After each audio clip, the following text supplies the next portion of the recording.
orbit. Essential element of the viewed future lies far beyond Earth.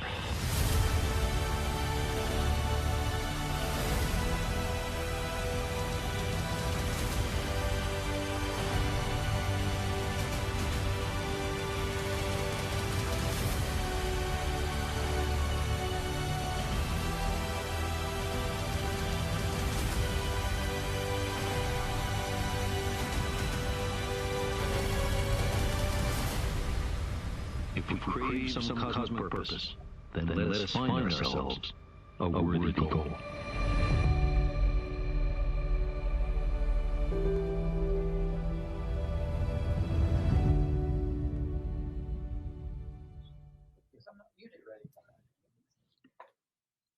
Hello. You're in for an extraordinary event today. I'm Michelle Thaler from the NASA Goddard Space Flight Center, and this is live coverage of real-time operations as mission managers continue the process of commissioning the James Webb Space Telescope. This is a historic event. Webb is the largest and most complex space observatory ever launched, and it's currently more than 650,000 miles away from Earth, traveling out to its final parking orbit at a point in the solar system called L2. Shortly after it left the planet on December 25th, engineers have been following a detailed step-by-step checklist to get the telescope unfolded from its initial launch configuration. And that's what brings us to today's live event. Now, today the team plans to complete the assembly of the telescope's main mirror. That's this huge golden eye that will gather light from distant points in the universe. And to be clear, this is coverage of a real-time event. So operations are happening as we speak to you. I'm actually here at the Space Telescope Science Institute in Baltimore, and above me is the Mission Operations Center, or the MOC, where people are actually sending commands to the telescope right now. Because this is a real-time event, the actual schedule and people that we have able to talk to us and all of that is pretty much in flux. This is really happening. The engineers will decide when the best times is to send different commands. And we're also operating under some pretty amazing circumstances. We had this incredibly beautiful set built at Goddard Space Flight Center, but then with the COVID surge, we all went back to our homes. And today I'm isolated in a room so I can talk to you without a mask. And we're all trying to operate under these very extraordinary conditions. But the reason we're doing this is because this is something wonderful. This is something really historic. This incredible observatory, this commissioning, unfolding of it is something that's never been done before. And we wanted all of you along with us as we do this. So today we will have time, hopefully, to take some of your questions through social media. The social media tag we're asking you to use today is #UnfoldTheUniverse. So #UnfoldTheUniverse. And we'll hopefully get to as many of those questions as we can.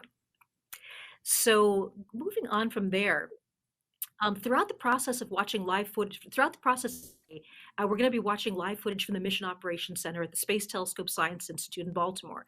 And we also have an extraordinary real-time visualization, which is an animation that's based on telemetry, actual data coming down from the James Webb Space Telescope to show us exactly what configuration the telescope is in. So even though there are no cameras for us to see what's going on today, this animation will help us see exactly what's going on when this mirror wing that we're going to deploy today actually gets into place. So that will allow us to follow along pretty much as if we were there.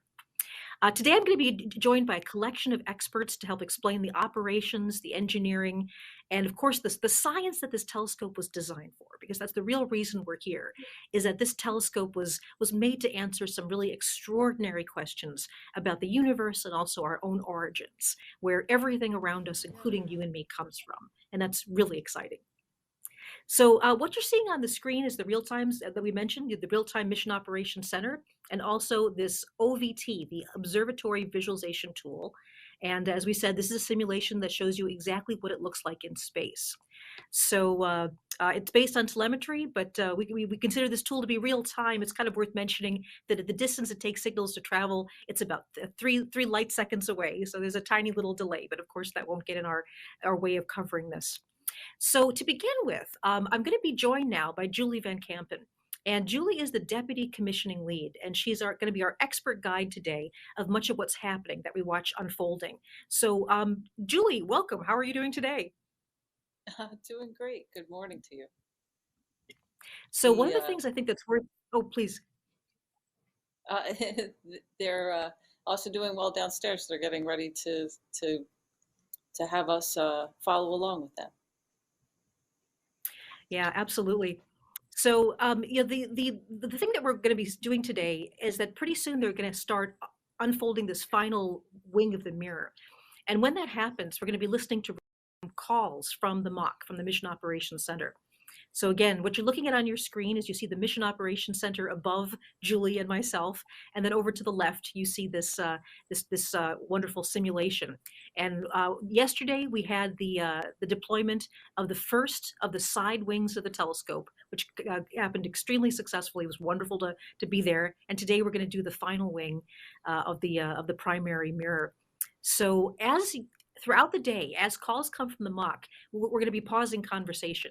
So please bear with us because we might be sort of mid-conversation, then we'll hear some sort of command that they're issuing from the mission control here, and we'll stop and make sure we know what's going on, and Julie will give us some guide to that. So please bear with us if that seems a little bit rough around the edges, but I think that's kind of the fun part about doing this live.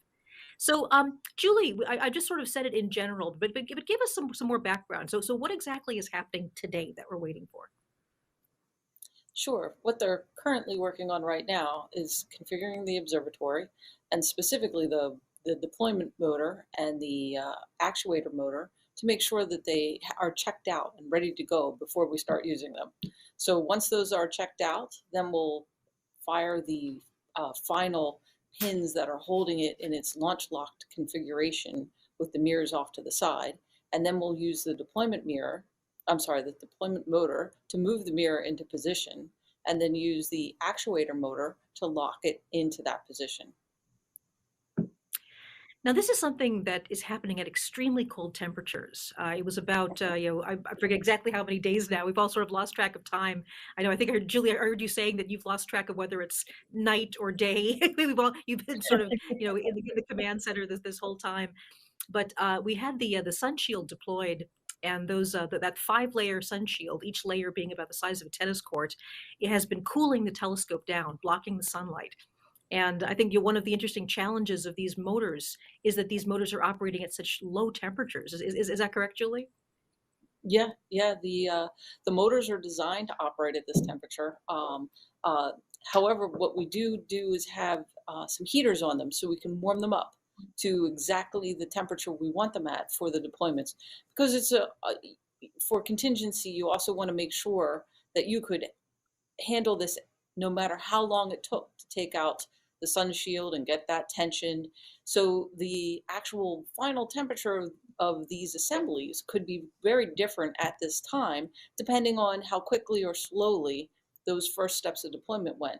So what we have is we have some heaters on these motors and some of the interfaces to make sure that they're at the exact temperature that we know that they can perform very well, so that we have a very reliable operation today. And just giving people a sense of what cold is. So I know one of the things that people can do is actually follow along on a website. That's Where is Webb. You can actually see where it is on its journey out to the Lagrange point, L2, a million miles away beyond the moon. And you can see where it is. There's also a measurement of temperature as to what the current temperature is, both on the warm side of the sun shield and then the cool side. So what's our approximate operating temperature today? Do you happen to know, Julie? I didn't look specifically today at the overall telescope temperatures, but we were running down into the structural temperatures in the almost getting to 140 Kelvin, which I don't do the conversions in my head. I just work in Kelvin. But Kelvin is what scientists use, and then for those of you out there that don't know that scale, it's the Celsius scale. Scientists use metric, and 0 is defined as absolute zero. So when Julie's talking about, she's talking about 140 degrees above absolute zero, so that's probably something well under 300 degrees or so, or maybe something around there. But yeah. So are the temperatures right now, yeah, right now in the MOC, are they checking on those motors, or what's going on right now? Right now in the MOC, yes, they are checking out those motors. They're in the middle of an aliveness test. And then what they do is they make sure that the motor is right in the position that they want to start in. Right. One thing that I was rather surprised at yesterday during the deployment of the first wing was just how quickly that goes. So today what we're going to see, hopefully, when they get the command, is a relatively quick movement of the mirrors. It was about 4 minutes or so that it took to actually swing that wing around. And then after that comes a long series of locking it into place. And as we Yes. lock the mirror into place, that's when we'll have a chance to bring on lots of guests, talk a bit about some of the other things that have been going on in the mission. So that's part of our rundown today. So let's see here. I guess right now we're not getting any calls at the moment.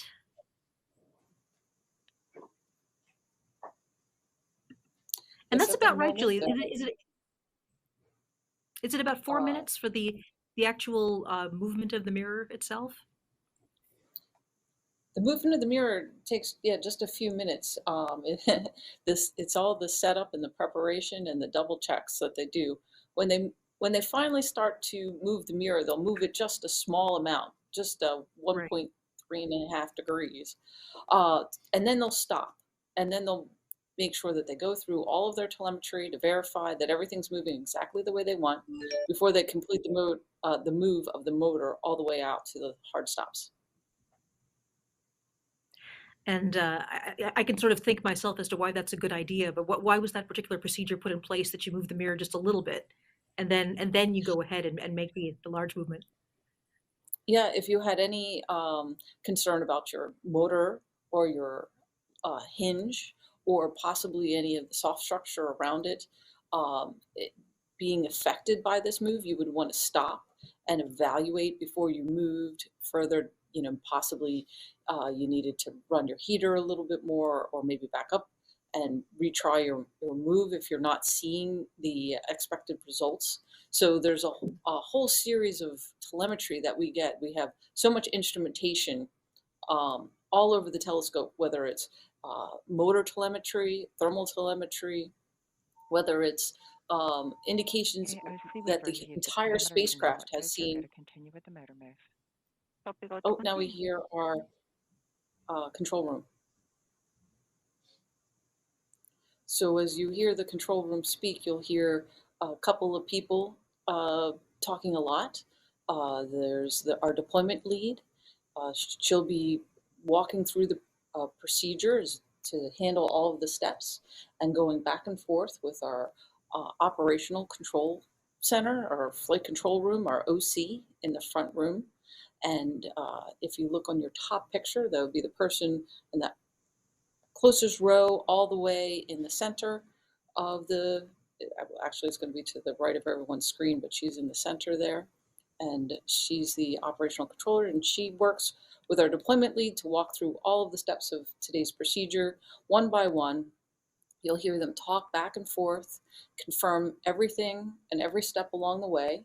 They'll talk about what is into the command line, and that means what has been put onto the workstation in front of them. And before the command is sent up to the observatory, the deployment lead will check and verify that it's configured properly and written properly and ready to go, and hit send.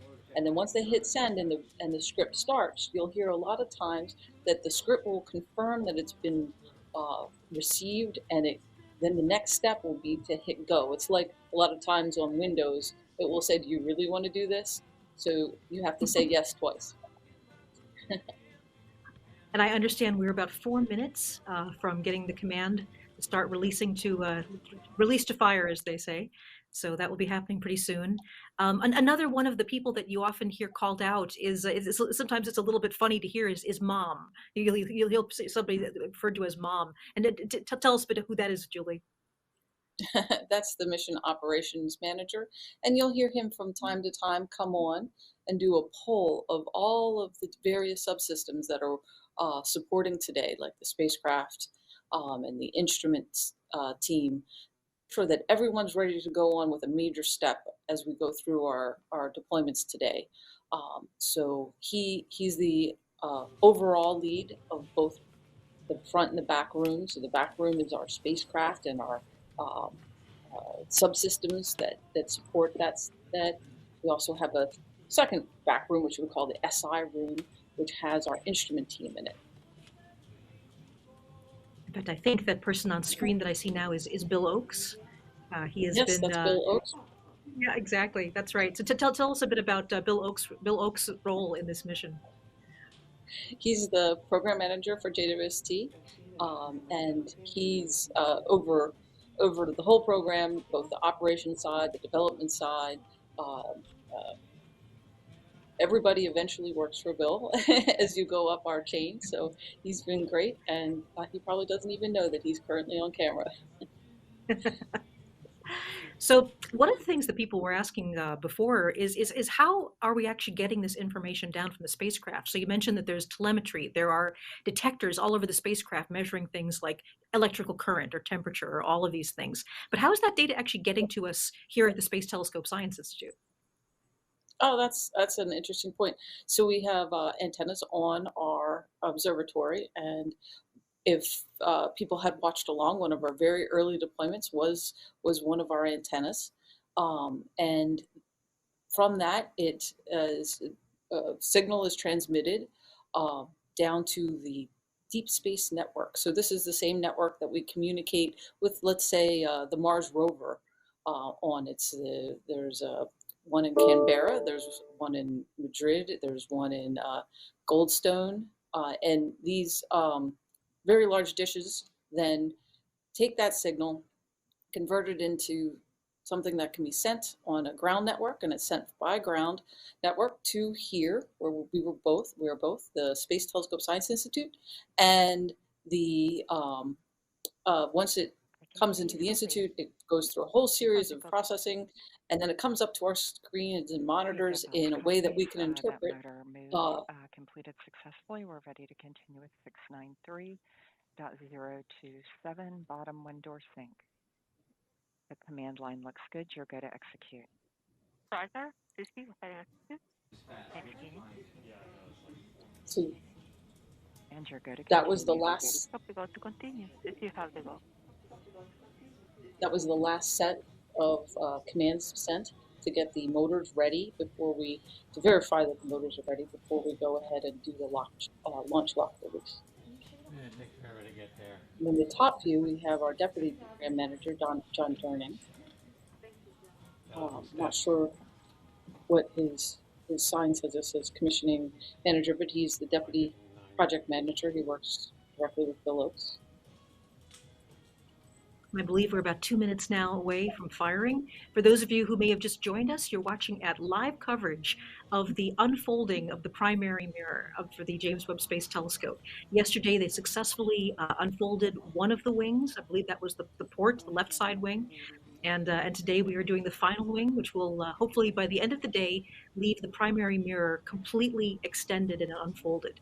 So we're only a few minutes away from that command to start, first slowly and then a little bit more quickly, unfolding that wing of the telescope. And you can see the configuration the telescope is in on the left side of your screen.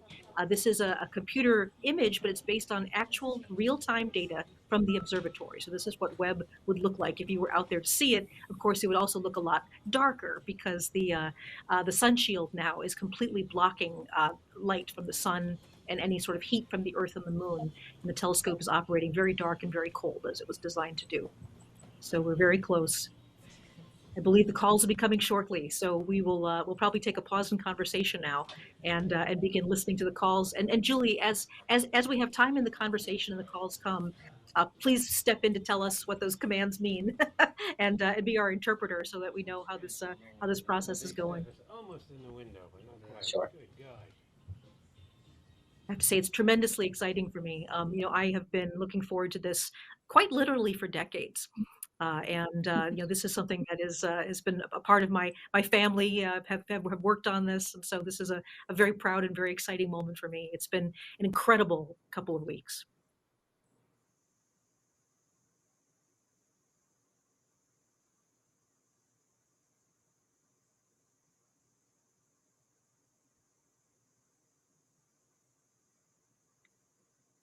Julie, how are you feeling? I know yesterday we ended up smiling a lot as we saw that wing move into place. Big smiles.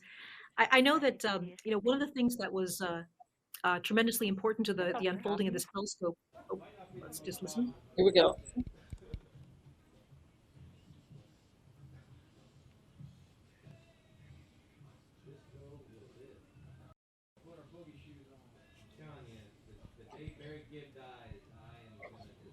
He's the only one left, right?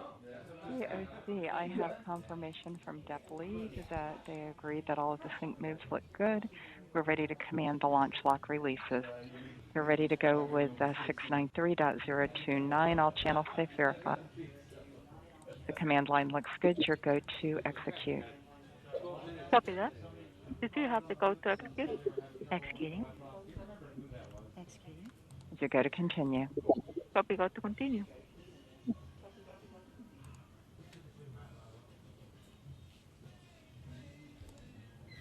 And at this point, they're going to send the command, which puts a current through a fuse wire and releases the launch locks that are holding the side of the mirrors back against the structure of the back plane of the mirror.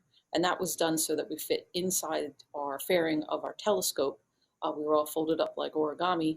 Obviously, the sun shield has been deployed, and you can see how big that is relative to the mirror itself right now. So the last of this is to bring out the mirrors, and then we will have our telescope mirror fully deployed. And that's what makes this such a historic moment, is that this is the first time we've unfolded such a large space observatory. And first came the sun shield, then there was the secondary mirror, the focusing mirror that had to come out in front of the telescope to focus the light. And then yesterday, the first of the primary mirror side segments, the wings, and then today the second one of that. This will not be the end today of commissioning the telescope. There's still more to come. One of the major things that needs to happen next is the focusing of the mirror. The mirror has 18 segments that all work independently and can all be adjusted independently. And we'll talk more about that after we unfold the wing segment. We'll have some time to talk with some guests to talk about that. But that's the incredible thing, is that this large observatory was folded up to fit inside the rocket, the Ariane 5 rocket, launched from Kourou, French Guiana, in South America. And now we are unfolding this observatory, and this is the first time this particular procedure has been done in space, and this is just wonderful to watch. So you were mentioning that you send a current through these. Is this an example of the actuators that we've been talking about before? That they're actuators that have to release, or this is something a little bit different? No, this is the same. These are like a pin that's held in a like a cup cone assembly, and when the fuse wire breaks, it loosens up or wire that's tightly wound around it, allowing the pin and the cup to separate. All those little components are captured into the mechanism itself. So none of it's free floating in space as debris, but it allows those two pieces to move apart. And there's going to be 4 that actually fire today. They're just about ready to continue. I don't think we heard that on here. She says, go to execute. Copy, CC, go ahead and execute. Executing. And your go to enable. Copy, go to enable. Copy, go.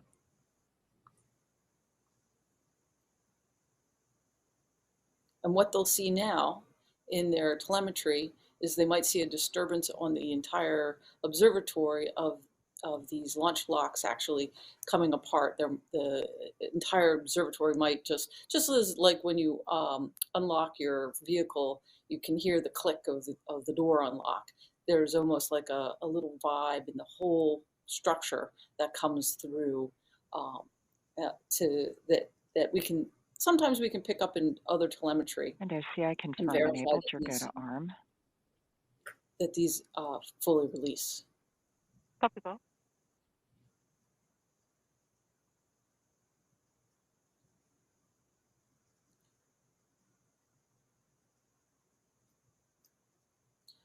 And in fact, I know the design of these actuators was specifically done so that they don't jar the telescope very much. They're actually very gentle. Yes. But even just that little bit of vibration could be I detected. confirm armed. We're waiting on the stored command sequence. And the stored command sequence is we don't ever want to break a command between the time we tell it to fire and all stations. Our next go will fire ordnance OTE LRM Group 7. And OC, your go to fire. Copy, go to fire. See, you have to go to fire.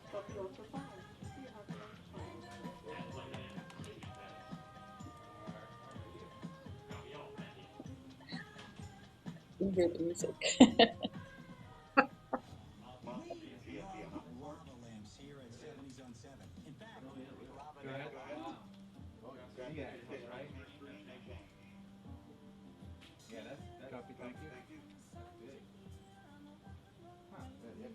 I believe the music you're hearing, that's real. That's in the control room. They're yeah, that's in the control room. I actually hear it twice because I have my earphone on and then I hear it through here.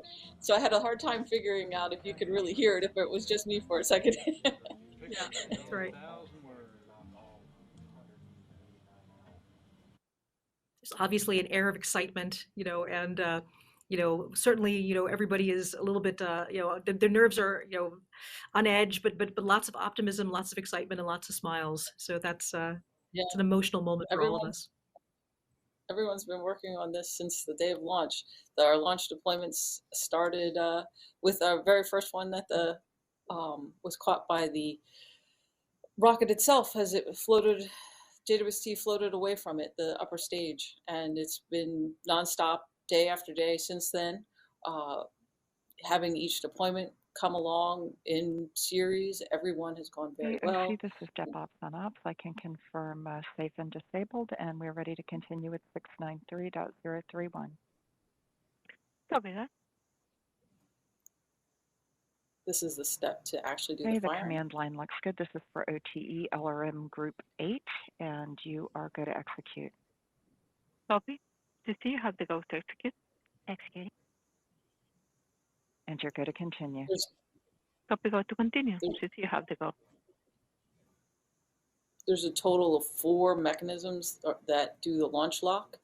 2 are at the hinge where which is actually closest to us in the display, at the joints, 1 at the top, 1 at the bottom, and then 2 kind of hold the wing back to keep it from rattling during launch, and are at the far corners of the can confirm side mirrors. Your go to arm. Copy, go. To see, you have to go to arm.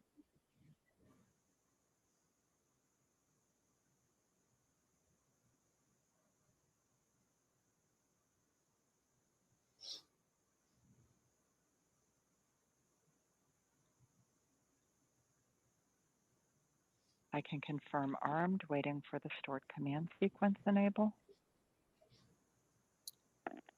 The thing that's so amazing to me is that what's happening today is the end of 178 release mechanisms. Every single one had to work. Yeah, all stations. Our next go will fire OTE LRM Group 8. OC, you are go to fire. Roger. To see, you have to go to fire. Copy, go. Yeah, there was a lot of work to put into these. A lot of people have heard about our single point failures.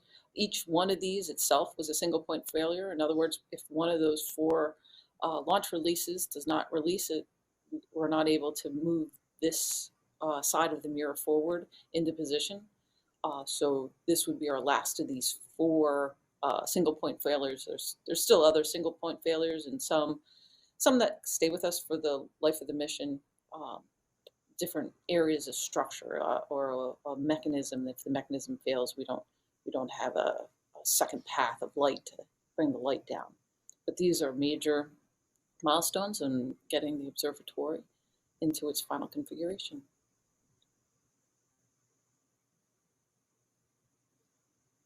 For those of you who are joining us, you're looking at live coverage of the commissioning of the James Webb Space Telescope. Today we are unfolding the second of the wings of the primary mirrors. Joining me is Julie Van Kampen. She is the deputy commissioning engineer. You can see people there excited and happy. Mom copies. Thanks, Step Lead. Glad to have the plot so we could follow along. We share your enthusiasm. That's awesome. 178 out of 178. Congratulations. Thanks. They just fired. It confirms that all of those And they mechanisms fired, 178 of them over Yep, the and I course of could the hear last on I the see this is news. DevOps on Ops. I see that proc has completed. We're ready to continue with 693.032 DEU to standby. Copy that. And they could see indications in And the command telemetry line looks good. You're good to execute. Copy to see you that have everything to go was to successful. execute. Executing. And you're good to continue. Copy go. See you have to go to continue. The next couple steps are going to be getting the deployment motors ready again. So before they checked them out, they had to put them into a standby mode while they were doing the firing. That was the safe configuration that you heard the deployment lead speak to. Now they're going to get them back into their configuration, and then they'll get ready to do their first small move.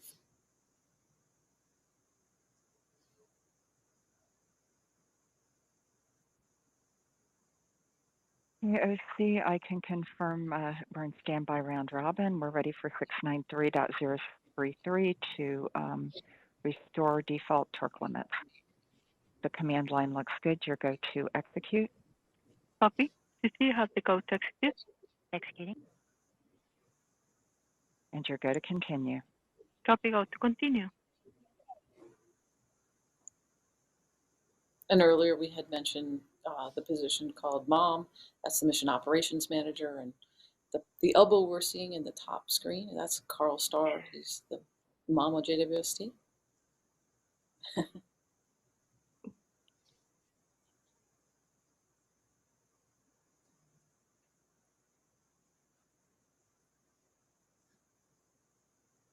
When they do the small mirror move, the small motor move on the mirror here, in our tool that we get to see on the screen, the OVT, the Observatory Visualization Tool, we don't actually, it's such a small, you won't see the tool actually change at all. It won't be until the major move before we can actually see it on this tool. And it looks like they're calculating that's going to be another 20 or more minutes until we actually see the full move take place. Right.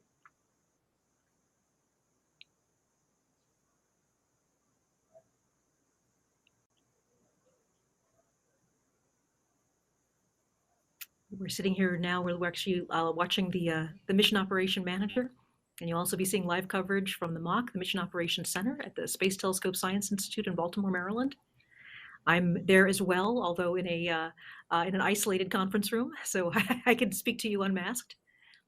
Of course, we're operating under COVID protocols, which has made a challenge, but it's a happy and festive day here, and we're really looking forward to this next deployment.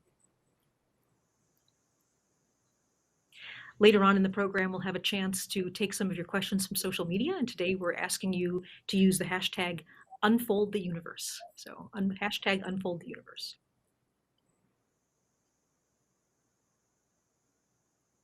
We'll be stopping our commentary as we hear commands. So, we may have a conversation, but then we'll stop to hear how the commands are progressing. As first, they make a very small movement to make sure the wing is moving correctly and all the motors are functioning correctly. And then in about 20 minutes from now, you will see on the left-hand side of your screen, you will actually see the wing click into place. And then after that, there will be a couple hours of latching it, of making sure that this is fully in its extended permanent configuration. I see Julie's got a big smile on her face, which I love to see, because it's a lot of work. So up at the top there, again, we're looking at Bill Oakes. Yeah. Yeah. Bill Oakes is the program manager, and you'll see him throughout this. As Julie said, he's sort of the head of the mission. Everybody kind of reports to him at this point. There's an interesting teamwork between scientists and engineers on a mission like this. And actually, Julie and I were talking about this earlier, that, I come from the background of being an astrophysicist. And when I think about Webb, I mainly think of all of the incredible data and the questions, the scientific questions that I'm looking forward to being able to explore with the telescope. Julie has a very different perspective. Julie, tell us a bit about your position as the deputy commissioning engineer. Tell us about what that job entails. Sure. As the deputy commissioning engineer, I've worked to try to make sure all of the various pieces that it takes to commission the telescope come together in a way that makes an engineering sense. So there's a lot of people who have worked many, many years to make sure that it comes together operationally, working with how the commands are sent, how the control is done of the observatory, making sure our communications with DSN is worked out and timed with all of our activities. But I deal with the engineering aspect of that to make sure that if things are happening in a faster sense, that will still be safe. Like our operations can be handled 2 days earlier or 2 days later, should the timeline move one way or another from a hardware perspective. So many people are very interested in how the science will work, but I'm interested in how the parts of the telescope work themselves to make sure that they work together to actually give you that science. Thank you. And that's the question, of course, about how you become an engineer or how you become a scientist. What is your background? I mean, what do you have a degree in, for example, that led you to this particular job? My actual degree, both my undergraduate and I have a master's degree in mechanical engineering, and basically I started off being interested in how to design and build things. As a kid, I liked to build forts. You name it, I like to put it together. So I went to school to be a mechanical engineer, graduated from school. My first company was a small company, so you kind of got to do a little bit of everything. So you kind of learned to be the Jill of all trades.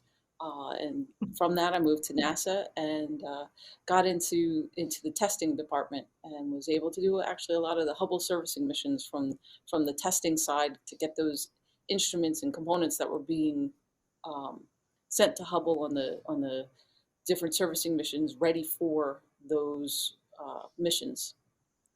Then eventually I moved over to JWST, and I've been on JWST since 2003. And I've been a systems engineer on the instruments and then the payload and now onto the commissioning. Wonderful. So we will pause our commentary when we see your commands from the Mission Operations Center, but we do have time to take a few questions on social media. So whenever people ask questions like this, I'm touching wood right now. It says Nicholas on Twitter asks, would the observatory still be operational if one or a few of the mirrors break? Is there anything out there that could break them? So I mean, so that there's maybe a couple of different ways to answer this. I mean, what happens? All of the mirrors will be aimed independently. What happens if, for example, one of them doesn't aim correctly? Well, the great thing about the Webb telescope is with these independent mirrors is that we can handle so many different scenarios like that. For instance, if one of the mirrors either, let's say, a piece of debris hits it, or during its launch and ascent phase, some of the stresses were higher than predicted, and we had a problem that broke a mirror or an actuator behind the mirror. We could actually take that mirror essentially out of the image by making it very much out of focus with the rest of the telescope.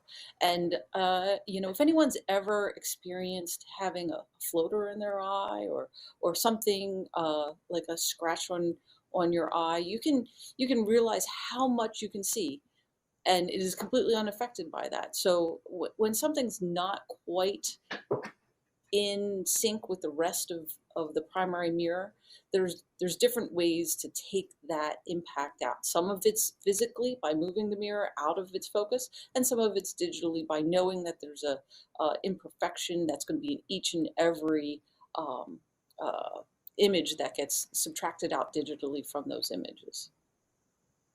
Thank you. Yeah, maybe another social media question. For those of you that would like to actually have questions answered live on air with us, use the hashtag #UnfoldTheUniverse. So we'll be looking for hashtag #UnfoldTheUniverse to take your questions on social media. And so this actually kind of goes along with the second one. So Michael on Facebook asks, what protects the mirror from micrometeors and other fine space dust debris? I think the answer is not much. Nothing. What you see is what you get. The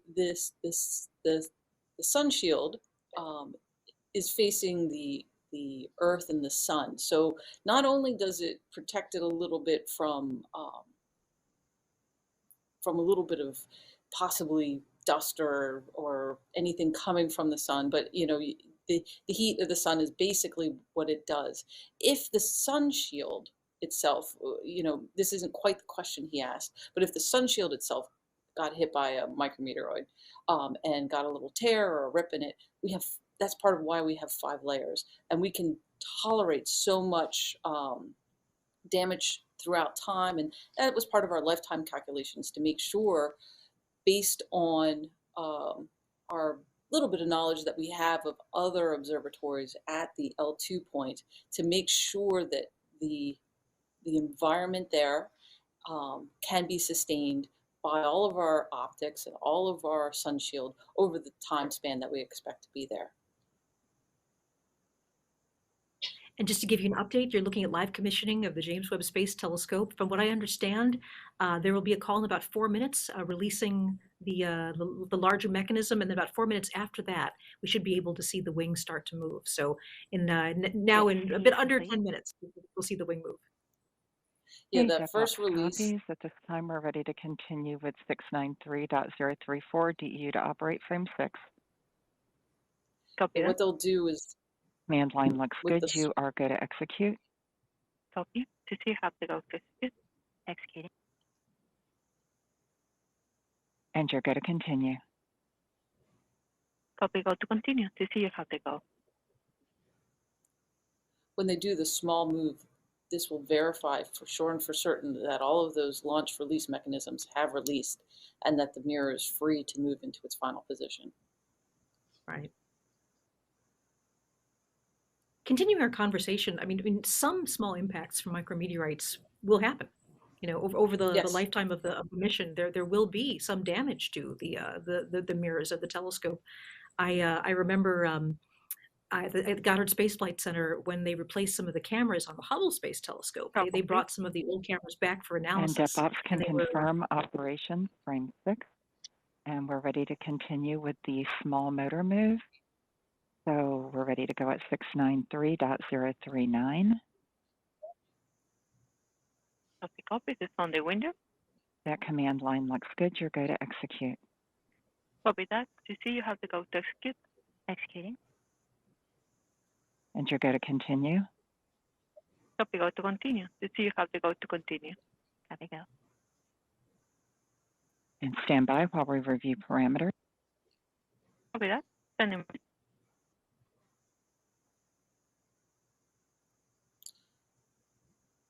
So we were talking about the debris. Also, being at L2 is very See useful. the parameters look good. You're go to move the motor. Copy that. To see you have to go to move. Copy, go.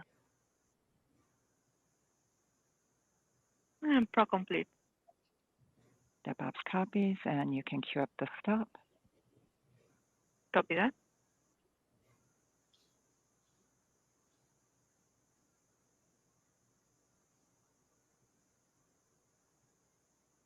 And the motor status is moving. Copy, copy.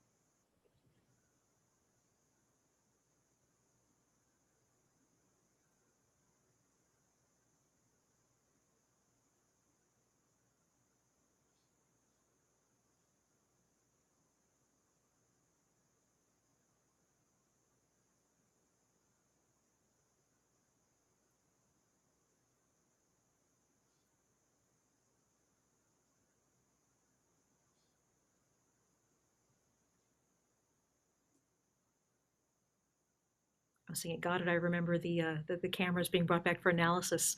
And they were analyzing every tiny little crater that was made by a little piece of dust or a little piece of debris. So, but you said that L2, for example, is actually a very nice place to be. It's actually a kind of a cleaner place when it comes to space junk. Is that correct? Yes. Yes, low Earth orbit, which Hubble is in, has a lot of space debris, as everybody has seen the movie. I think it was Gravity. And OC, you are go to execute stop deploy. Copy that. OC, you have the go to execute. Execute. And you're going to continue. So Copy go to continue. OC, you have the go. Copy go. they're stopping the motor move now.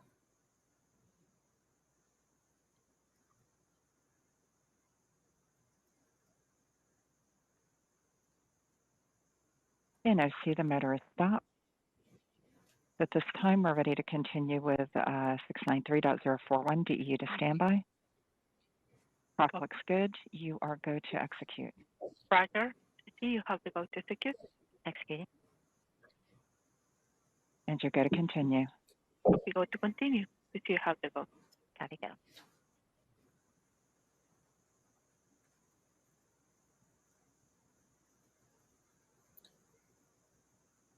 Once they've taken a moment to analyze their telemetry and then move on again with the mirror moves, they're going to take the motor and they're going to drive the mirror up against a hard stop. Once they move it up against the hard stop and they verify that they're happy with that position, then they're going to start moving some latches into position. But when they move the latches into position, they'll kind of back off on that deployment motor a little bit to make sure that the latches are the ones that. Okay, DepOps can confirm standby round robin. At this time, we're ready to continue with 693.042 to restore the gain SAT parameter to default. That command line looks good. You are good to continue.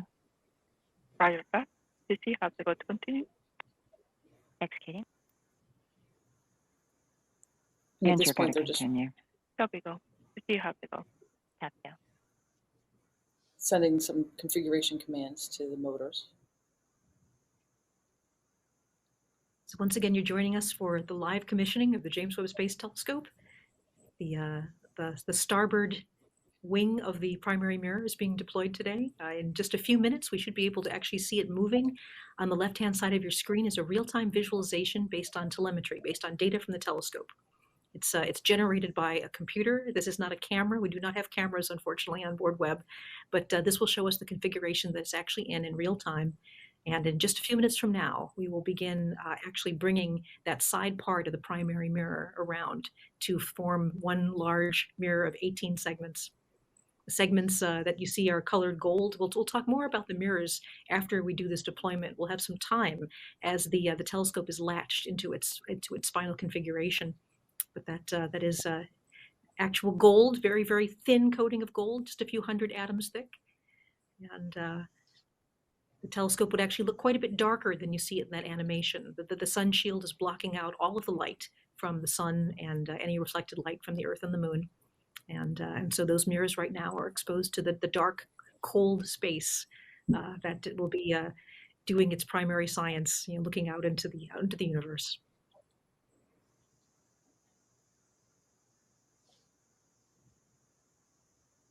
I understand the call to move is imminent any moment now.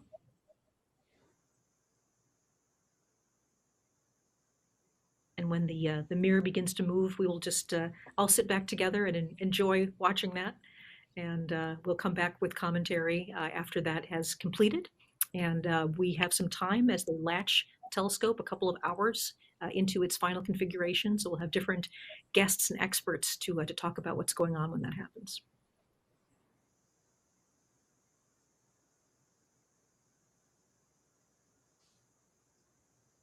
I'm joined by Julie Van Kampen, and she is the Deputy Observatory Commissioning Engineer.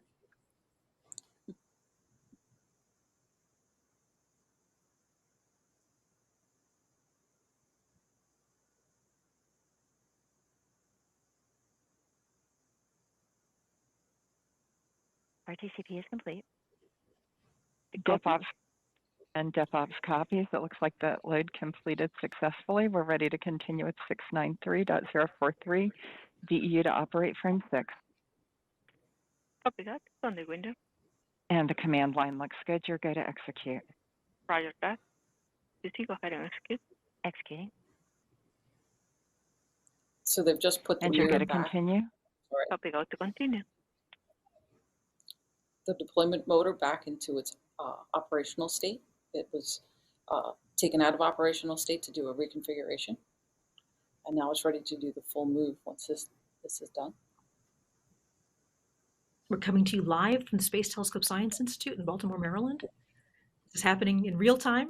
The James Webb Space Telescope commissioning, the final wing of the primary mirror.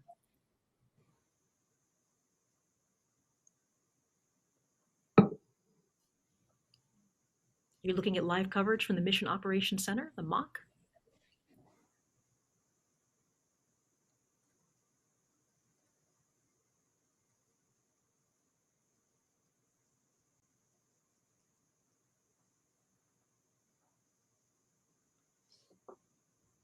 And the command to deploy the wing is imminent. We're waiting for it any minute now.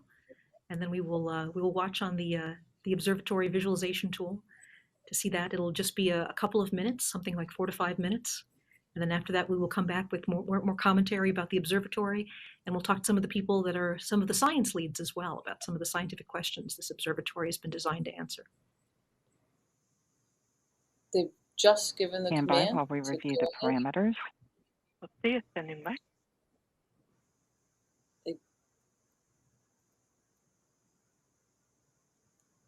They're reviewing the parameters to move Okay, the mirrors. OC, those parameters look good. You are go to move the motor. Copy, go to move to see how to move. There you go. And this will move the mirrors into their final position. Now complete.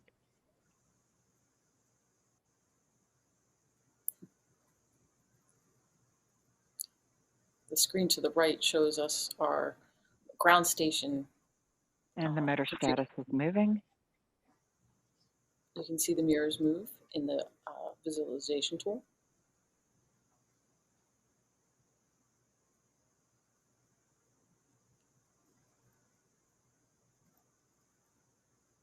It will take about 4 minutes for them to completely come forward. And a reminder, this is real live footage. There's a 3-second time delay. It takes that long for light to travel at 186,000 miles per second. The James Webb Space Telescope is now well over 600,000 miles away.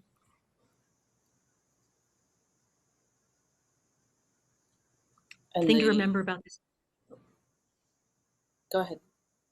I was just going to say, just remember that this visualization is real. This is not pre-recorded. It's based on actual data coming to us from the telescope, being downloaded right now. And the important thing about the light delay is not that the light takes that long, but the data, which moves at the speed of light, takes that long to come to us.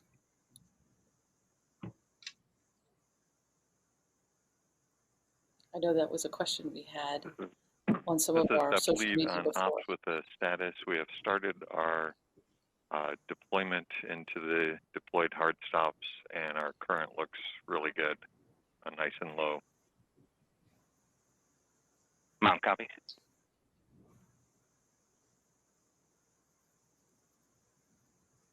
That was another of our deployment engineers confirming that everything looks good with our mission operations manager. It's exciting to actually see it moving. You know, there it is on the visualization tool. It's getting closer and closer. Yep, it's going to be momentous when it finally comes into position.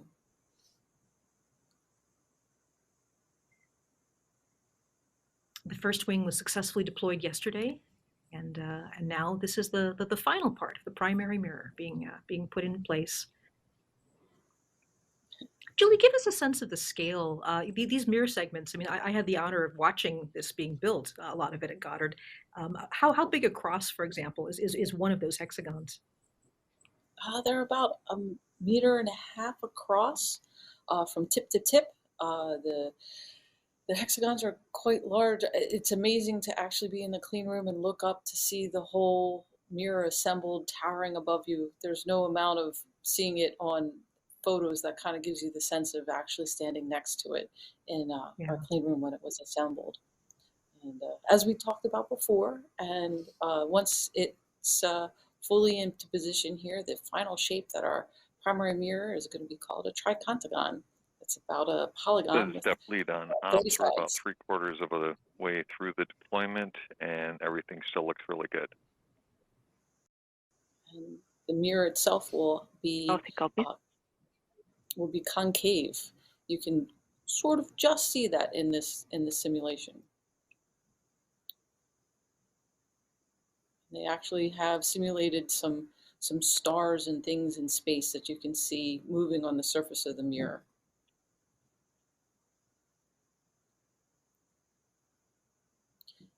Also, as the mirror comes forward, and I'm not sure that we can see it at this angle, but there's a thing called the bat wing, and it's a shade that falls down behind the mirror to help shade any light or heat that might be coming up through the hole in the sunshade from keeping any of the backside of the telescope warm.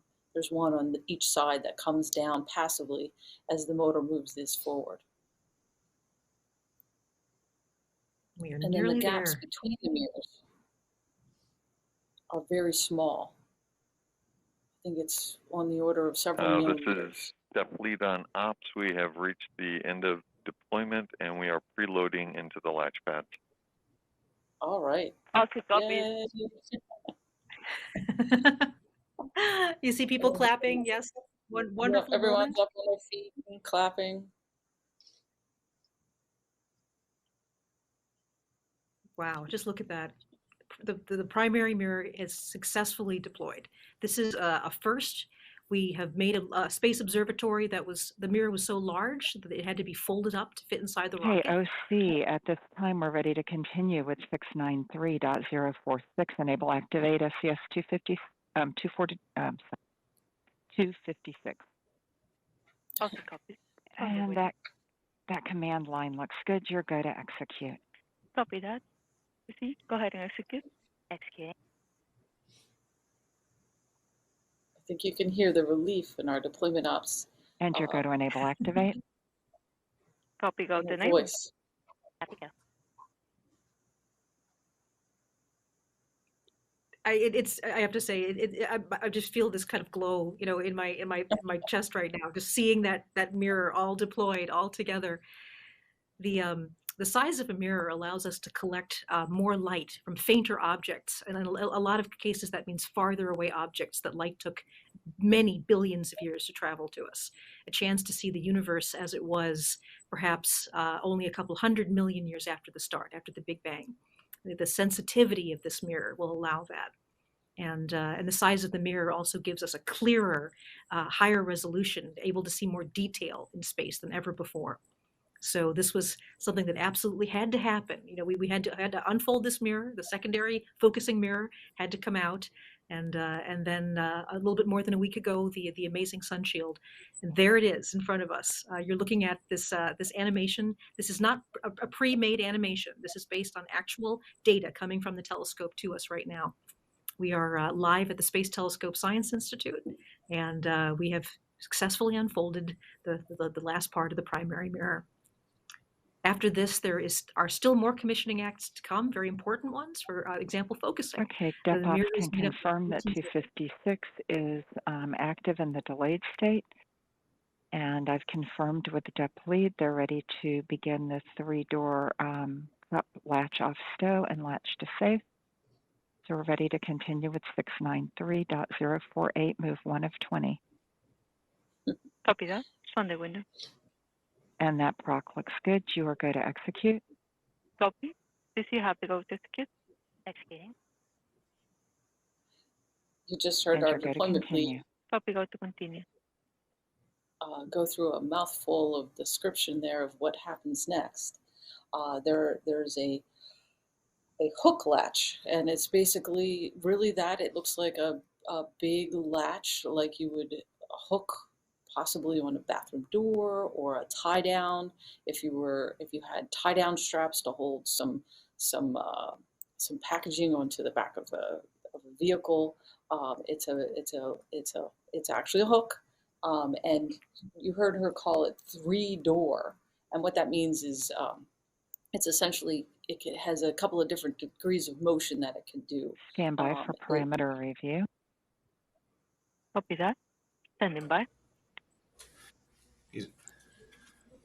Each of the latches are a little different in which degrees of freedom that they can move in, and so the 3-door And is OC, the parameters look good. You're going to continue with the motor move. Copy go. CC, you have the go to continue. is one of the types that we have. This latching procedure will take a couple of hours. We will be here through the entirety of it. We will be able to tell you when it is complete. And we may pause our commentary now and again, but we'll have different guests talking about aspects of the engineering and science of the James Webb Space Telescope through the next few hours. And this procedure will take quite a while. Can you tell us a little bit more about the latching, what we're going to be witnessing in the next few hours, Julie? Sure. There's actually several latches. The next one that you'll hear her talk about will be one of the 2 doors, and there's 4 in total, I believe, and each of these will come into position, and then they'll very slowly. They want to make sure that they don't do something that's called like over constrained.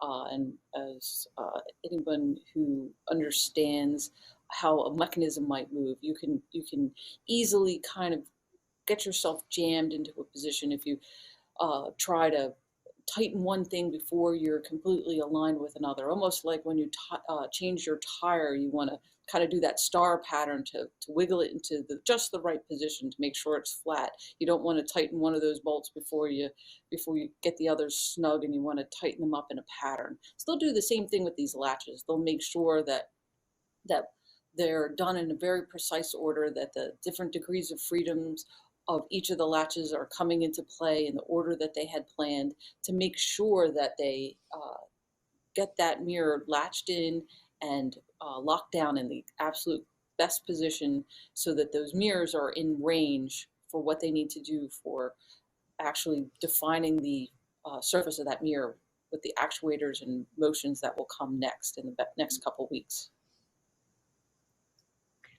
Well, Julie, thank you so much for being with us through this procedure. We're going to come back to you later on as this happens.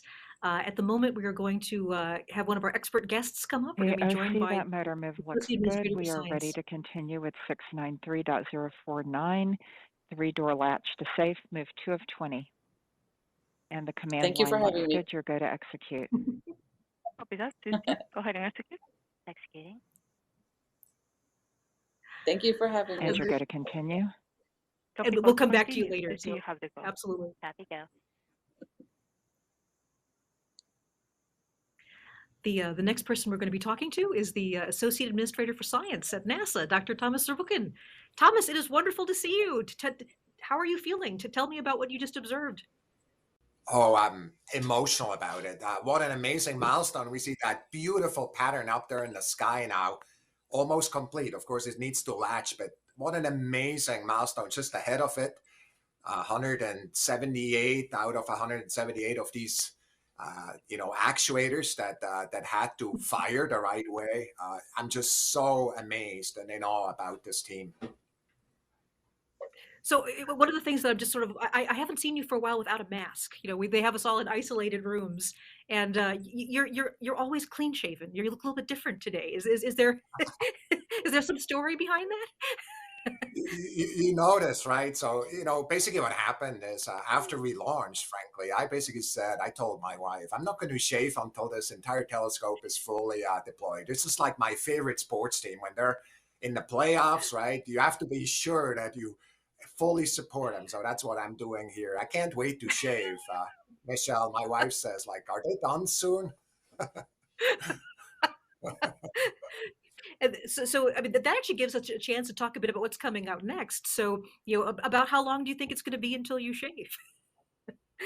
Well, I fully expect, assuming that everything goes well today, I fully expect to shave today. And I just want you to know, this team is basically on track within a half a day or so of the fastest schedule that we had outlined. Frankly, I sat there today with some of the managers and said, if you ask somebody, 2 months ago, even Okay, a the motor month move ago, is in hey, progress. we're This going to one be will done take by the about 8th of 14 minutes. January. What would you have said? I said it's massively Copy, copy. optimistic and frankly Stand by for 14 unrealistic to minutes. assume that. I think this team is just incredible. Back to my sports analogy, we're seeing that the team on the playing field, and it's just an awesome team. And frankly, kind of over and above all expectations that anybody might have had. You're talking about the team, and all coming together, but then there are also some tremendous challenges that this team has faced. And I know that that's something that you've been there with the team for quite a while now. Can you give us a sense about? I mean, not only did we have COVID, where we were all trying to do this and be isolated and be careful for each other's safety and all that, but there were all kinds of other challenges. I mean, tell us about some of the things that in your years on this mission, you were like, wow, I'm amazed they overcame that. Look, I just want to tell you first, Michelle, I'm very humbled to be part of this team right now, and I know so many others were part of this team for decades before I even showed up. I've only been part of this team for 5 years, and I'm honored to be part of the team. Yes, we've had a number of challenges. If you, of course, look at everything that go backwards, anything with the deployments. Some of the challenges, frankly, that the team immediately addressed, they made it look easy, even though some of these challenges, frankly, were tough. You go back in time, and of course, it's very hard to think about the grit of this team that we're seeing without thinking of COVID, right? I mean, what's really amazing is how they overcame that, right? How they did not, they took every excuse they could to stay on track, right? It's so often. Michelle, we sometimes we see teams, in our private lives or even, elsewhere where all of a sudden, people take excuses to not fulfill goals. This team found every excuse to do so. You go back in time and you realize, how hard it is to be truly a single team. And Michelle, it's not just the engineers, it's the good people on Capitol Hill who are allocating the budgets, the people in the White House, all the stakeholders there. And I think what Greg Robinson, and for me, it's just really important to say that name, what he managed to do and kind of overcame is really building a team from the top all the way to the technician, the single team. And of course, that's why it's going so well, right? Because of, unified teams, are a beautiful thing to watch. This is the depth lead on ops with the status. We're a couple minutes into our move to the safe position on the 3-door latch. Everything looks really good. Strains are low, and the strain offset came in right where we wanted it. So we're looking good. Mom copies. That's awesome, depth lead. Keep going. So as the Associate Administrator for Science at NASA, you are a scientist, and there's some incredible scientific goals with this mission. And like we said, that this all started from questions. We launched the Hubble Space Telescope. We understood there was so many more things to see, even farther back in time. Give me a sense about some of the science that you're most looking forward to, hopefully that this mission will accomplish. How much time do you have, Michelle? Right, I'm going to give you like a couple. But I've been doing a lot of reading and thinking about this kind of early universe and the first galaxies, and for me, the potential impact of primordial black holes in this whole discussion, really the relationship of galaxies and black holes that are so tight. As we look at today's galaxies, kind of in our neighborhood, like how did that go there? For me, it just boggles my mind, to think of these enormous structures in the universe that are in the past. I'm going to give you a second example, Michelle, and of course, it's about finding life elsewhere, but I'm going to focus on our own solar system. We're going to make observations, for example, of Europa. We did that with Hubble.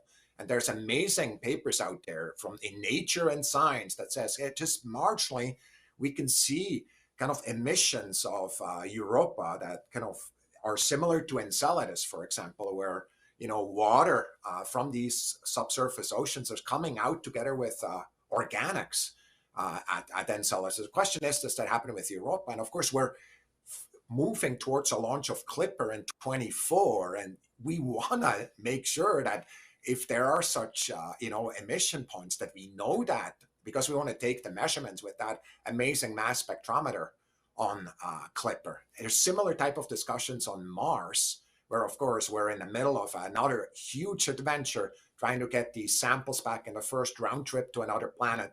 And for me, again, observations of the Martian atmosphere, its composition and its dust components are just so critical.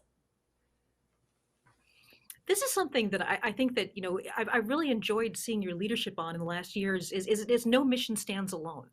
We have missions, each one supports the other. It's not just this mission, then that one. There's a strategy that everything works together. So like you said, for exploring the solar system, you have something like the Webb telescope, which from a distance can see things like Mars, Europa, places like Titan. But then we have missions that are poised to go there and explore closer up as well. Oh, I strongly believe that, right? What's so beautiful about nature and so amazing about the science program we have at NASA is the interconnectedness between the different questions that are there. And to me, that has always been one of the most exciting parts of studying nature, is to see relationships that were not innately recognized there. And I think the more we learn about nature, and especially in astrophysics, the more we see some of these connections, right? I'm always in awe. I read some papers, not as many as I would like to, Michelle, but nonetheless, I read some of the papers. I realize that atmospheric models of exoplanets so often are done by our good people in Earth science, because they know how to do we these are halfway through our in ways that nobody else can. So yes, they belong together, all these missions, nice because stable. nature is also Strains interconnected. haven't changed significantly. Absolutely. Thank you. Listening to commands from the mock, making sure we stay up to date on them. But absolutely. I mean, you mentioned the first stars. And there's probably plenty of people in the audience that don't really know your background as a scientist. Maybe you get a little sense about your scientific expertise and how you came to be Associate Administrator of NASA. Well, so I studied astrophysics, and I was really inspired by some of these missions. Frankly, I remember when I was 8 years old, I got this book about the Voyager missions and some of these telescopes that Nancy Grace Roman, right? It really started imagining. That was in the 70s when I got this book, and that inspired me out of the little mountain village in Switzerland to be where I am right now. I'm an astrophysicist, but I mostly focused my work about the sun and kind of the inner solar system. So I know how to do mass spectrometers, and I've worked with teams. And what I fell in love with, Michelle, is really the ability of working with amazing teams.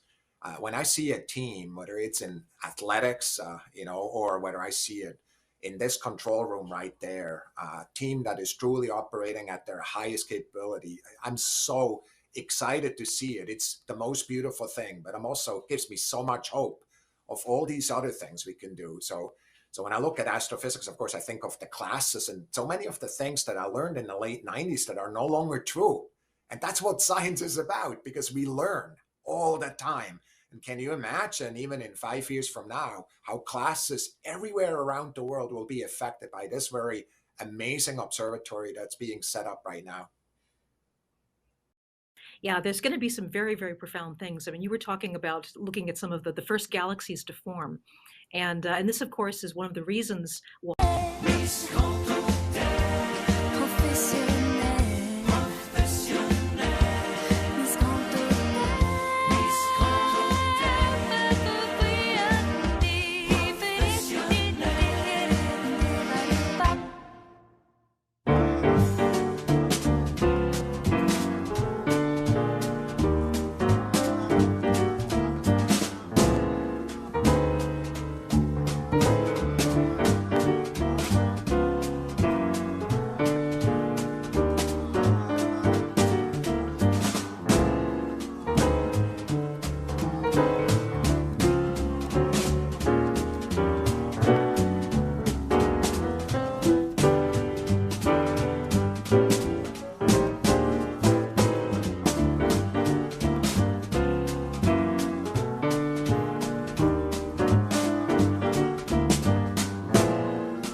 Radio Swiss Jazz. Das Jazzradio der SRG SSR.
This is the depth lead on ops with the status.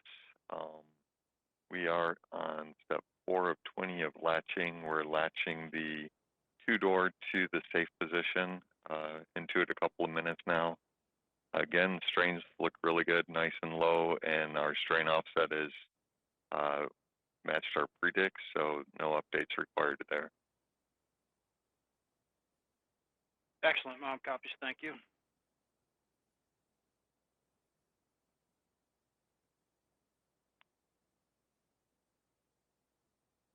This is Oceange.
This is depth lead on ops. We are halfway through this latching to the safe position on the 2-door, and everything still looks really good.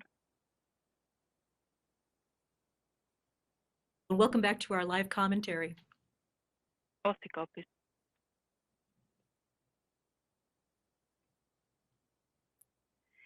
If you're joining us right now, you are looking at live coverage of the commissioning of the James Webb Space Telescope.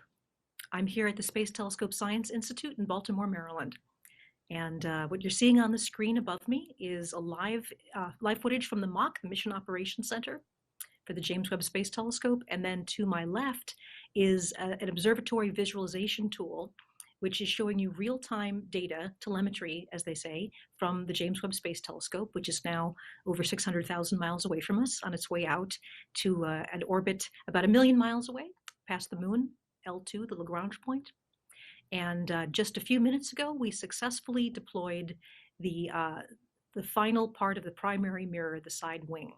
So this has been a wonderful morning so far here in Baltimore.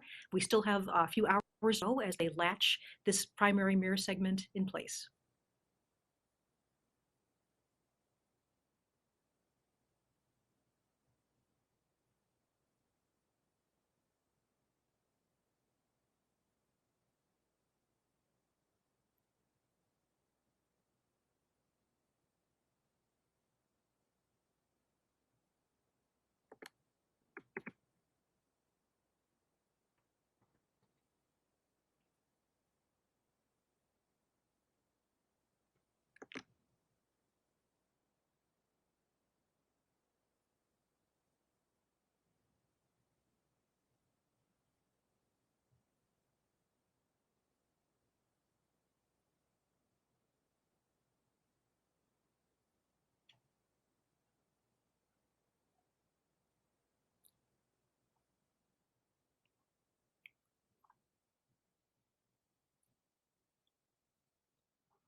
OC, this is Dep Ops on Ops. So per Dep Lead, that motor move completed successfully.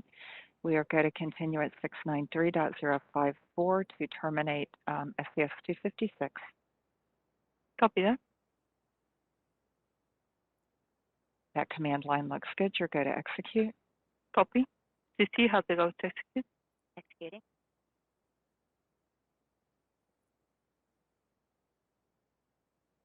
You're going to terminate. Copy, go to terminate.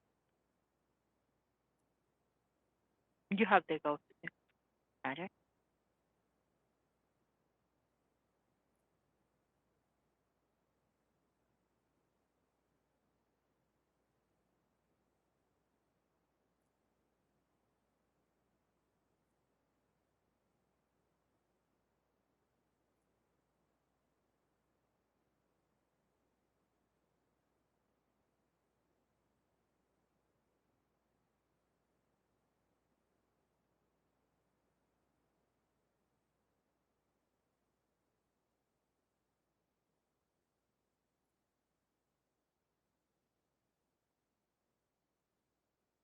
RTVE is complete. post copies. And OC, this is Dep Ops. You are going to disable SCS ID 256, Dep 55. The command line looks good. You're going to execute. Copy that. CC, you have to go to execute. Executing.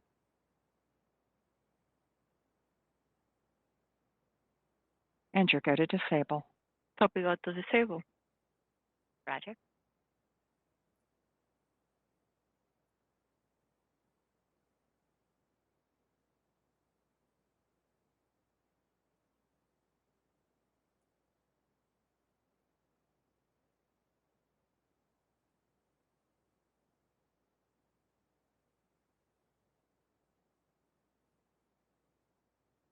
RTCP is complete. Copy that. Okay, and OC, you are going to execute the DEU stop deploy at 5-6. That command line looks good. You're going to execute. Copy that. CC, you have to go to execute. Executing. And you're going to continue. Copy, go to continue. Roger.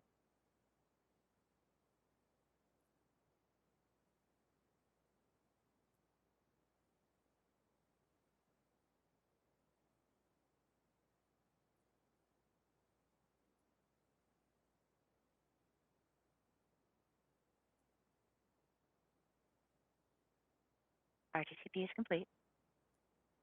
OC Dep Ops can confirm that the motor is stopped. We're ready for 693.057 DEU to standby. And the command line looks good. You're going to execute. Copy that. CC, you have to go to execute. Executing. You're going to continue. Copy, go to continue. Roger.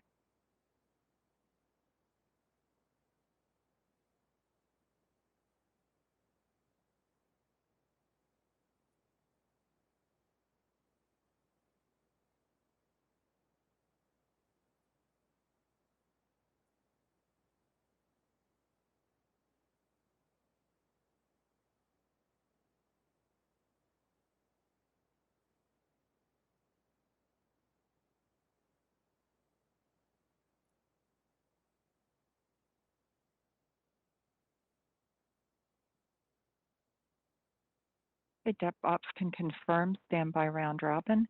OC, we're ready for step 693.058 to raise the integral gain. Copy that. On the window. And that proc looks good. You're going to execute. Copy. CC, you have to go to execute. Executing. You're going to continue. Copy, go to continue. Roger.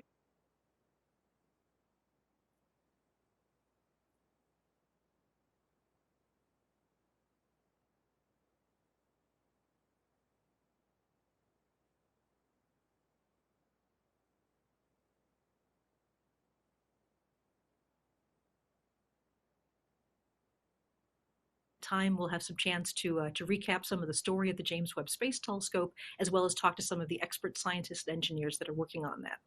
So if you're just joining us, you can also talk to us on social media. We ask that you use the hashtag #UnfoldTheUniverse. So hashtag #UnfoldTheUniverse, and we'll get to as many of those questions as possible. So this has really been a momentous day. Everybody is very happy with how things have proceeded. I think that it's a really nice chance to kind of go back and talk a bit about the larger story of how the James Webb Space Telescope got to where it is today, over 600,000 miles out in space and headed toward a Lagrange point, a balance between the sun and the Earth's gravity, where it will hopefully have many years ahead of it, observing the early universe, exoplanets, and all things like that. So this telescope has actually been in development for many, many years. A lot of people say that 1995 was the time when it began, when we started planning for this observatory.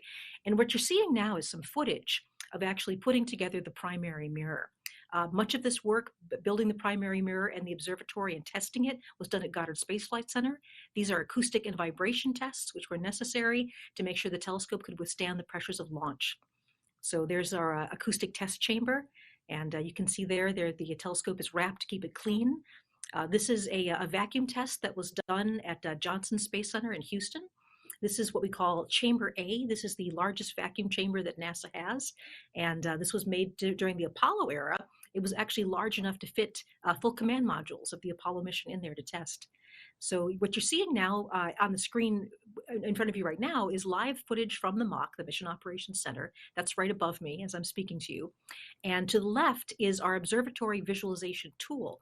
This is a computer-generated image, but this is a live image generated by data that's actually coming from the telescope as we speak. So what happened just a few minutes ago was the starboard side of the primary mirror, the mirror wing, was released into place. And that's an incredible accomplishment. The mirror is now fully unfolded, and that's for all of us here. At this time, we're ready to continue with 693.059 It's an DE to incredible operate relief from and some 6. incredible joy. Command line looks good. You're go to execute. Prior that, You'll see. Go ahead and execute. Executing. You'll hear me pause as I listen to what's happening in the control room. They are just making sure that all the different launches are firing successfully. Roger, go. And as I mentioned, this procedure will go on for a couple more hours. We will stay with it through the entire thing so that at the end we'll be able to tell you that the mirror has been safely latched into its final position. And that will mark the end of some major commissioning efforts of the James Webb Space Telescope. There is more to come. This is not the last phase. After this, we will be focusing the primary mirror, which is made of 18 independent segments. And then there will begin commissioning of the science instruments as well. So I think right now it's also a chance to sort of talk about the journey that Webb has been on. This is a portable, clean room. The Webb telescope, of course, had to be kept under very, very clean circumstances. And that left California on a special ship that is actually designed to take a lot of these specialized spacecraft cargo to the launch site that the European Space Agency runs in Kourou, French Guiana. This is in South America. And here you're seeing footage of that portable clean room with the Webb Observatory inside being taken off the ship and being loaded onto the place where it will go up on an Ariane 5 rocket. So that's part of the journey of Webb. And here you see actually opening up that portable clean room. Webb is in its stowed configuration, folded up. This is one of the reasons it's been so exciting the last couple of days. This observatory, for the first time, we've launched an observatory that was so big, the mirror had to be folded up. And as people often compared it to origami, folding up the telescope so it could fit inside the fairing of the Ariane 5 rocket. Stand by.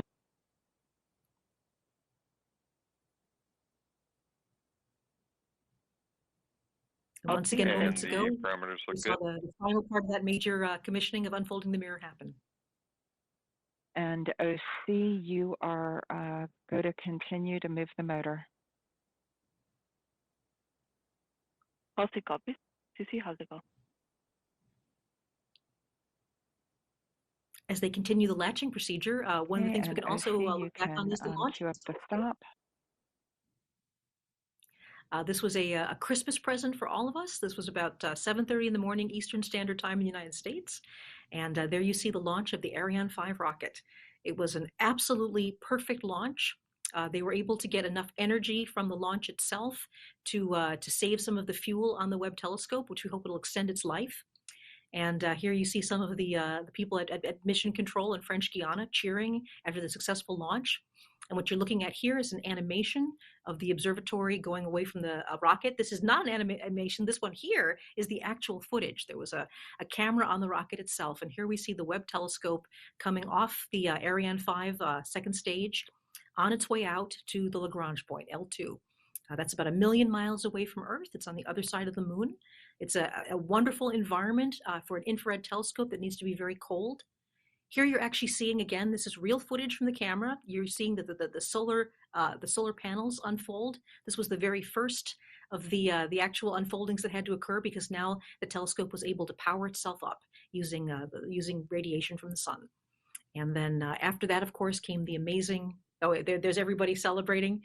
People, of course, put in huge amounts of time. They were here over the holidays.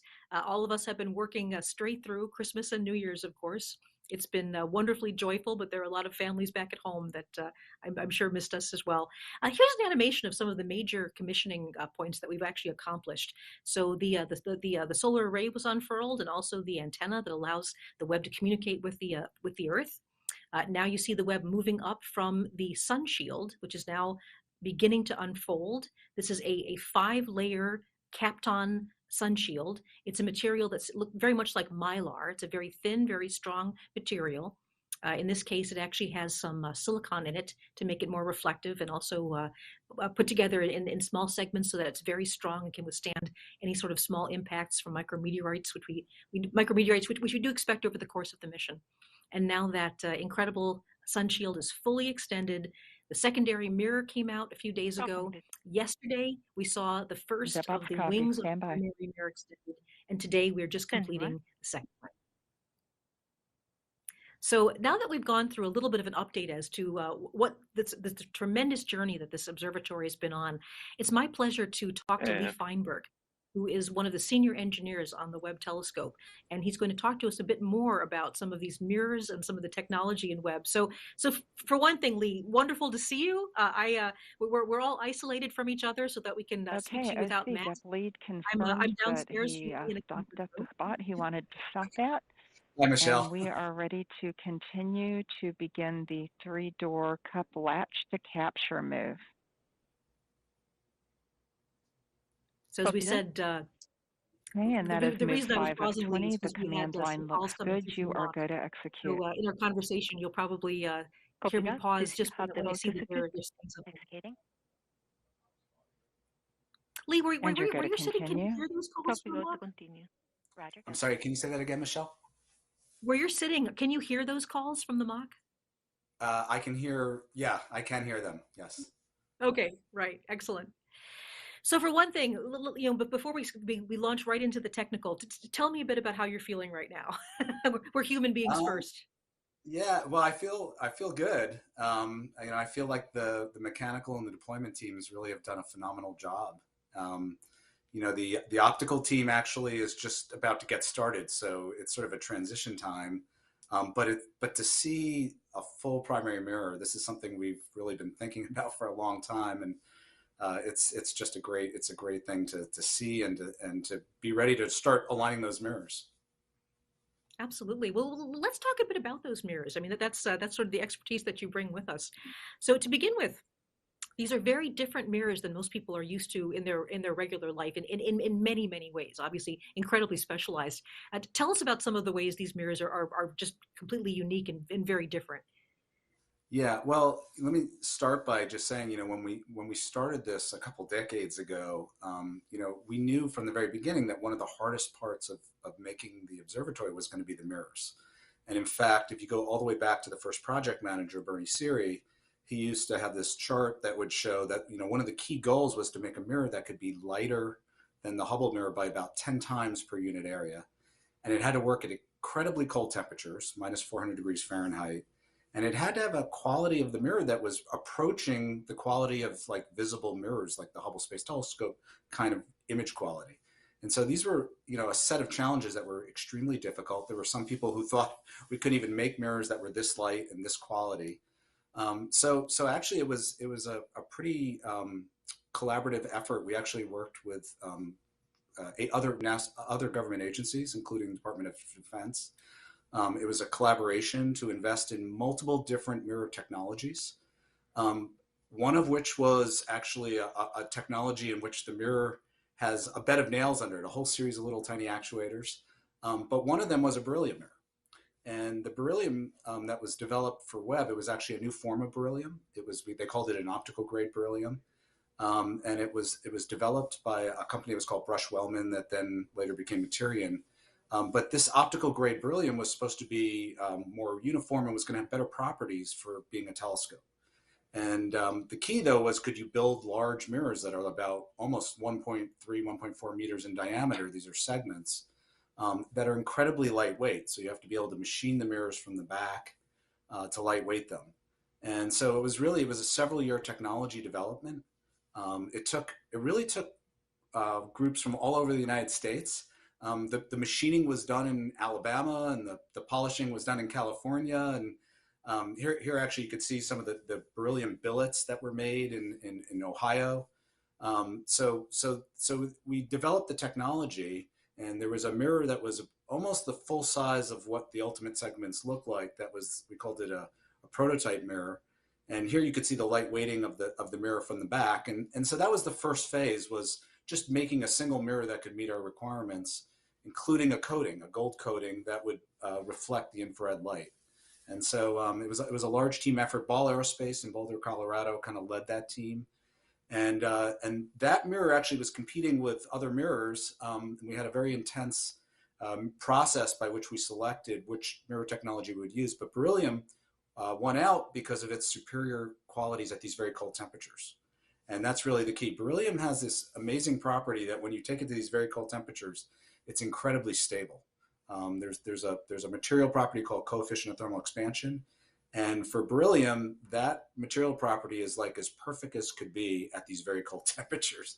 And that really was one of the key reasons we selected beryllium, along with the fact, one of the big benefits is it's extremely light. And if you look at how large the telescope is, 6.5 meter diameter, if we didn't make mirrors this light, we would not be able to lift them with a rocket. So it was a long effort. We then had to manufacture the mirrors, but that's what led to the mirrors. Has confirmed that the move 5 The story actually goes, even farther back than that. So where was the beryllium mined? You were saying that this is sort of a new type of beryllium, but where did it start? Where did the beryllium actually come out of the ground? Well, so it's actually mined in Utah, it's mined in sort of these chunks and rocks that eventually will get ground up and eventually made into a powder form. And that was one of the things that they were able to do, was make a finer powder, a powder that has more spherical qualities. And then once you get that powder, and this was what Brush-Wellman did in Ohio, just outside of Cleveland. Once you get that powder, you can actually do a process that's called hipping. It's hot isostatic pressure. It's a process that puts heat and pressure on the beryllium and forms a billet of beryllium, a block of beryllium, that we would slice like an Oreo cookie into 2 mirror blanks. And that's how we got sort of the large blanks that would make up what we would ultimately then machine. And so the first step was to go from Utah to Ohio, and then they would be sent to the Cullman, Alabama, where the machine shop was, that would lightweight the mirror. And they would also put on the front surface, they would literally machine a surface that was approximately the surface we needed for each mirror. But that was only the beginning, because the next phase was you had to grind and polish the mirror. And that, typically when you make a mirror, it's the polishing that's the hardest part. And actually the hardest part of that process is testing the mirror. And one of the key things we had to figure out was, how do you test mirrors that are inside of a cryogenic chamber to the level that we needed? And nobody had done that before. And we also needed to make sure that all 18 mirrors matched each other, so that if you made one mirror and then you made a second mirror, and you align them relative to each other, they need to have the same curvature. And that actually turned out to be one of the more difficult problems. So we had to develop methods, for testing mirrors and then for polishing the mirrors. When you cool a mirror down to minus 400 degrees Fahrenheit, it will literally deform because things shrink, but they shrink in a way that's not perfect. And so when we made these mirrors, what we did is we would put them inside of a chamber that would cool them down. we would test them with devices that are outside of the chamber. And once we knew how they deform, we would warm the mirror back up, send it back to the place that polished the mirror, and we would polish the inverse of the way they deformed. That process we call cryo-polishing. And here you can actually see the mirrors going into the chamber. This is actually at the Marshall Space Flight Center. It's a chamber that was used for the Chandra Space Telescope, was converted for testing these mirrors. We put a special liquid helium shroud inside of it. And we also developed new test equipment that could work in the presence of all the vibration that we would get inside of a vacuum chamber. So we did all that work. We polished the mirrors with the inverse to deal with these cool down effects. And we also had to deal with the fact that these very lightweight mirrors deform under gravity. You know, right now is actually the first time these mirrors have ever been in microgravity, but on the ground there was always a gravity, and literally the mirrors are so light that the gravity would deform the mirror. So we not only had to polish them for the cool down, but we also had to polish them for the effects of gravity and deal with the effects of gravity. And so we had to combine all that with the fact that we had 18 mirrors that all had to match each other. So it was a challenging process. The whole effort from technology development to manufacturing was about a decade, from about 2000 to 2010. It's absolutely incredible. And what you just said, the whole idea is you get these 18 mirrors, and they all have to work together as one single mirror. And that's, you know, a big part of the commissioning that's actually going to be happening, you know, in a couple, you know, in the future now. But let's talk about some of those. There's actuators on the back, right, that can control each of these mirror segments individually.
you.